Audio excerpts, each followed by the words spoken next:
Good morning, students. In previous lecture, we have finished exercise 3.3 up to question number 8. So, today my next question number 9. In the figure, both RISK and CLUE are parallelogram. Find the value of x. Student आपको ये figure दिया गया है जिसमें आपको to parallelograms यहाँ पे दिख रहे होंगे RISK। देखो यहाँ पे ये साइड इसके पैरेलल दिख रही है एंड आर की साइड किसके पैरेलल है SI के। ओके, सेकंड आपको पैरेललोग्राम दिख रहा होगा CLUE। अगर इसको क्लोज कर लूँ मैं, यहाँ पे देखो इसको क्लोज कर लिया मैंने, तो यहाँ पे CL साइड किसके पैरेलल है EU के एंड LU साइड किसके पैरेलल है CE के। ओके, इन पैरेललोग्राम RISK ये जो फर्स्ट पैरेललोग्राम इसमें देखते हैं, इसमें जो के एंगल है वो किसके इक्वल होगा, अपोजिट एंगल इक्वल होते हैं आई के, तो आई एंगल आपका कितना हो जाएगा 120। ओके, अब यहाँ पे स्टूडेंट देखो आप आई एंगल आपका लीनियर पेयर एंगल है, तो ये 120 अगर ये मैं एंगल एम मान लूँ, okay, let this angle is equal to m, तो ये आपका एम प्लस 120 कितना होगा 180, because this is linear pair angle. M की वैल्यू कैसे फाइंड करेंगे, 180 से 120 सब्ट्रैक्ट कर दिया, एम कितना आ गया 60। क्लियर स्टूडेंट, ये कितना आ गया 60। अब यहाँ देखो ये एम आपका 60 आ गया स्टूडेंट, ये आपकी पैरेलल साइड है तो 70 आपका एल एंगल है, तो सी भी आपका कितना होगा 70, तो यहाँ पे सी एंगल कितना हो गया 70। क्लियर स्टूडेंट, ये कितना हो गया 70। अब स्टूडेंट आपको ये एक ट्राइंगल दिख रहा होगा जिसमें कौन कौन से एंगल हैं एम एन एंड 70। अभी एम का वैल्यू हमने फाइंड किया कितना है 60, सी आपका 70 हो गया, तो एन कैसे फाइंड करेंगे आप 180 angle sum property of triangle 60 plus n plus 70, तो एन की वैल्यू कितना आ गई आपके 50। ओके, एन अगर 50 होगा तो एक्स भी कितना होगा 50। ओके, एक्स भी आपका कितना होगा 50। Clear, next question, explain how this figure is a trapezium which is its two sides are parallel. Student आपको ये इसमें एक्सप्लेन करना है कि ये फिगर ट्रेपेजियम क्यों है। Okay, why. यहाँ स्टूडेंट देखो एम और एल एंगल को अगर हम सम करेंगे तो इसकी वैल्यू कितनी हो जाएगी 180 होगी, क्योंकि 100 प्लस 80 180 हो गया। और अगर किसी के इंटीरियर अपोजिट एंगल आपके 180 होते हैं तो वो दोनों साइड कैसी होती हैं पैरेलल। और अगर वो दोनों साइड पैरेलल हैं अपोजिट साइड, तो आपका वो क्वाड्रिलेटर जो भी दिया गया है वो आपका कैसा होगा ट्रेपेजियम। क्लियर हो स्टूडेंट, हमने आपको क्या बताया, इंटीरियर अपोजिट एंगल उनका सम अगर 180 है तो बोथ साइड एन एम के एल कैसी हो गई आपका पैरेलल। और अगर ये साइन जो है, ये साइन दिखाई दे रहा है आपको, ये पैरेलल का साइन है, तो हैंस क्या हुआ कि K L M N is a trapezium. Clear student, so my next question, find m angle C in figure if A B parallel D C. A B side किसके parallel दी गई है DC के। हमने आपको बताया था अगर two side opposite side parallel होंगी तो उसमें क्या बताया था अभी, इनके इंटीरियर एंगल का सम कितना होगा 180, मीन्स बी एंगल और सी एंगल का सम कितना होगा 180। ओके, तो ये एंगल आपका कितना है 120 प्लस इसको क्या आप राइट करेंगे m angle C. M angle C का मतलब इसका क्या होता है कि एंगल सी की वैल्यू। ओके, तो एंगल सी की वैल्यू कैसे फाइंड करेंगे, 180 से 120 सब्ट्रैक्ट कर दिया तो एंगल सी कितना आ गया आपका 60 degree. Clear student, my next question, find the measure of angle P and S if S P, ये पैरेलल का साइन होता है, इसको पैरेलल बोलते हैं, R Q in given figure. If you find m angle R, is there more than one method to find m angle P. इसमें student ये कहा गया आपको पी और एस एंगल को मेज़र करना है, और ये भी पूछा गया है कि आप पी एंगल को क्या दूसरे मेथड से उसकी वैल्यू फाइंड कर सकते हैं। अच्छा स्टूडेंट, यहाँ देखो आपको एस पी साइड और आर क्यू साइड कैसी दी गई थी, पैरेलल दी गई थी। अगर ये पैरेलल दी गई थी आपको क्वेश्चन में, तो उसके अकॉर्डिंग एंगल पी और क्यू कैसा होगा, ऐड इनका 180, एंगल पी और क्यू का 180 ऐड होगा उस। ओके, तो यहाँ पे p plus 130 is equal to 180, तो p की वैल्यू कितनी आ गई 180 से 130 सब्ट्रैक्ट कर दिया, p आपका आ गया 50। ओके, अब यह हमने आपको बताया था ये साइन जहाँ भी कहीं पे भी वो रिप्रेजेंट किसको करता है 90 डिग्री, तो ये आपका राइट एंगल हो गया 90 डिग्री। ओके, तो अगर ये इसी तरह से आपका यहाँ राइट एंगल हो गया तो ये आपका कौन सा साइड है, ये आपकी दोनों साइड पैरेलल है, तो एस एंगल आर एंगल दोनों का सम कितना होगा 180, तो सेम एस की वैल्यू कितनी आ गई 90। एक तो ये मेथड हो गया। सेकंड मेथड क्या हो गया, सेकंड मेथड कैसे हम किसी भी कोऑर्डिनेटर के सब आल एंगल का सम कितना होता है 360, तो P plus Q plus R plus S equal to कितना होगा 360। क्लियर स्टूडेंट, यहाँ देखो Q की वैल्यू कितनी दी गई है 130, R की वैल्यू 90। क्यों 90 क्यों मानेंगे, क्योंकि ये साइन रिप्रेजेंट करता है 90 डिग्री को। ओके, एस भी आपका 90 का होगा, क्यों होगा, क्योंकि ये दोनों साइड कैसी हैं पैरेलल हैं, तो ये एंगल 90 का है, 180 से ये सब्ट्रैक्ट किया तो एस भी आपका 90 का आएगा। ओके, तो पी की वैल्यू आपने फाइंड कर ली, तो कितना आ गया 50। Okay, clear student, so we have finished exercise 3.3। Now we are going to start exercise 3.4। My first question, state whether true or false. Okay, all rectangle are square. Part A, all rectangle are square, ये पूछा गया है, statement जो दिया गया है ये true है फॉल्स है, तो ये फॉल्स है। क्यों, since square have all side are equal. देखो रेक्टेंगल की सभी साइड इक्वल नहीं होती हैं, तो रेक्टेंगल को हम स्क्वायर नहीं बोल सकते। Okay, clear. B part, all rhombus are parallelogram, true, since in rhombus opposite angles are equal and diagonal intersect at midpoint।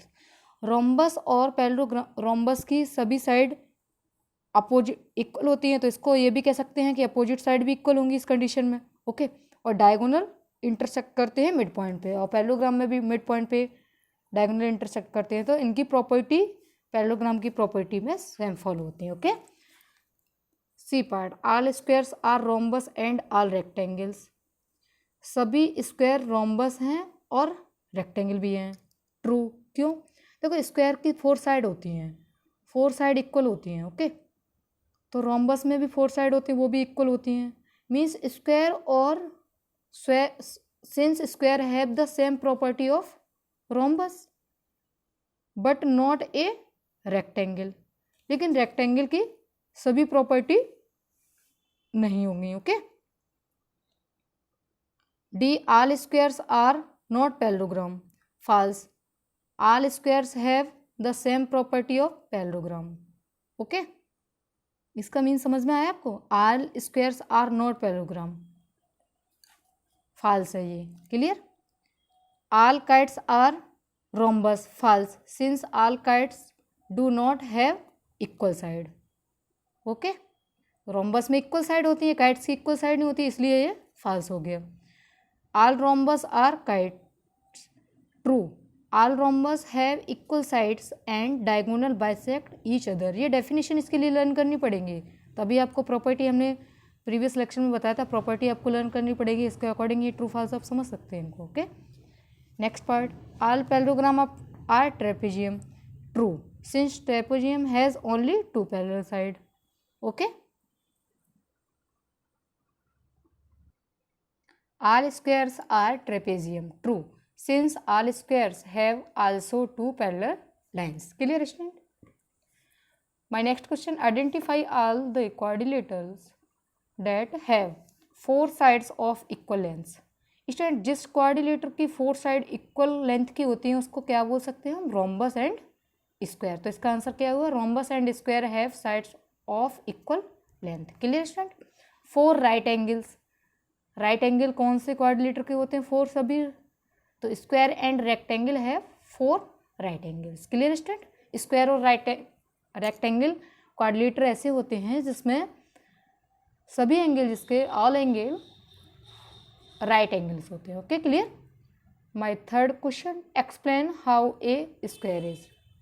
एक क्वाड्रिलेटर, क्वाड्रिलेटर कब आपका स्क्वायर होगा, क्वाड्रिलेटर को कब हम स्क्वायर बोल सकते हैं, A square is a quadrilateral if it has 4 unequal length of side. Okay, square को क्वाड्रिलेटर तब बोलेंगे ओके जब उसके अनइक्वल मीन्स इक्वल नहीं होगी, लेंथ साइड्स की इक्वल नहीं होंगी। Okay, a parallelogram, A square is a parallelogram since it contain both pairs of opposite side equal. Next, a rhombus. A square is already a rhombus since it has 4 equal sides and diagonal bisect at 90 degree to each other. Clear student? A rectangle. A square is a parallelogram since have each adjacent angle is a right angle and opposite side are equal. Clear student? ये आपका कोई भी square है वो rectangle किस condition में होगा, जब उसके एडजेसेंट एंगल कितने हों, 90 डिग्री राइट एंगल हो और अपोजिट साइड कैसी हो, इक्वल हो. Clear student? My next question, explain why A rectangle is a convex quadrilateral. जो आपका रेक्टेंगल है उसको कॉन्वेक्स क्वाड्रिलेटर क्यों कहते हैं, उसको एक्सप्लेन करना है. A rectangle is a convex quadrilateral since its vertex are raised and both of its diagonal lie in its interior. Clear student? इसमें आपका वर्टेक्स जो है वो राइज्ड एंड बोथ इट्स जो डायगोनल है वो इंटीरियर मीन्स अंदर ही आपके डायगोनल रेक्टेंगल में जहाँ भी बाइसेक्ट करते हैं वो इंटीरियर ही होते हैं. Clear student? Name the quadrilateral whose diagonals first part bisect each other. If diagonals of a quadrilateral bisect each other, then it is a rhombus, parallelogram, rectangle of square. Clear student? अगर आपका कोई भी quadrilateral है जिसके diagonal bisect करते हैं तो उस कंडीशन में वो क्वाड्रिलेटर आपका क्या होगा, रोम्बस होगा, पैरेललोग्राम होगा, है ना, ये कंडीशन होगी. Then it is a rhombus parallelogram, rectangle of square. Clear? Second part, are perpendicular bisector of each other. जब आपके डायगोनल्स हैं वो परपेंडिकुलर भी हों और बाइसेक्टर भी हों उस कंडीशन में आपका क्वाड्रिलेटर कौन सा होगा, उसमें क्या आपका प्रॉपर्टी होगी, कौन से क्वाड्रिलेटर की प्रॉपर्टी होगी ये, तो ये प्रॉपर्टी लर्न होगी तभी तो उसका आप नेम बता सकते हैं कि ये क्वाड्रिलेटर है. तो if diagonal of a quadrilateral are perpendicular bisector of each other then it is a rhombus of square. Okay. Are equal, if diagonal are equal then it is a square or rectangle. जब student equal हो diagonal तो उस condition में square होगा या फिर rectangle होगा. Clear student? ABC is a right angled triangle and O is the midpoint of the side opposite to the right angle. Explain why O is the equidistant from A, B and C. The dotted lines are drawn additionally to help you. Student यहाँ पे diagonal कौन से हैं, AC and BD. कहाँ पे ये O point पे ये क्रॉस हो रहे हैं दोनों डायगोनल्स. ओके.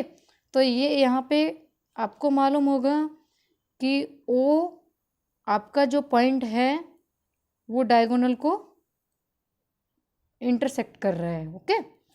तो two right triangles make a rectangle when O is the equidistant point from A, B and C and D. आपको ओ जो है टू राइट एंगल ट्राइंगल में कन्वर्ट हो रहा है, दिखाई दे रहा है, ए बी सी. एक आपका राइट एंगल ट्राइंगल ये हो गया और दूसरा आपका हो गया A D C. Okay. Because O is the mid point of the two diagonals of a rectangle. ये आपका ओ क्या है, मिड पॉइंट है. Clear? Since A C and B D are equal diagonals and intersect at mid point. A C और B D कैसे हैं, equal distance के diagonals. Means A C जितना होगा उतना आपका B D distance. A C अगर 10 सेंटीमीटर का है तो बी डी भी आपका 10 सेंटीमीटर का होगा. और ये आपका मिड पॉइंट कौन से मिड पॉइंट पे इंटरसेक्ट कर रहे हैं, ओ पे. So is O is the equidistant from A, B, C and D। Clear student, आज की क्लास में जो भी क्वेश्चन एक्सप्लेन करके समझाए गए हैं उसको सॉल्व करवाए गए हैं, उनको आपको नोटबुक पे नोट करना है। और अगर किसी भी क्वेश्चन में आपको प्रॉब्लम लग रही है तो उसके लिए आप मुझसे डिस्कस कर सकते हैं। Okay, thank you student.